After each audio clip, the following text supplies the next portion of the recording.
I know that there's a lot of cures and remedies for hiccups, but I've had them now for the past like 20 minutes, and they're the most annoying thing.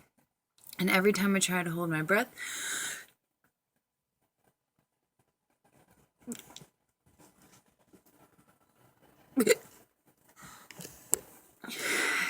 I'm still having hiccups. So I just wanted to show what the actual remedy for hiccups is.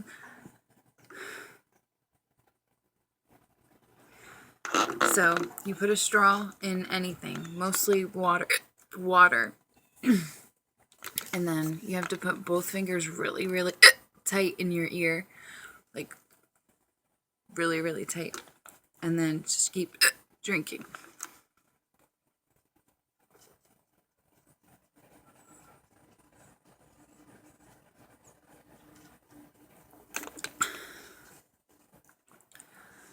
Just as much.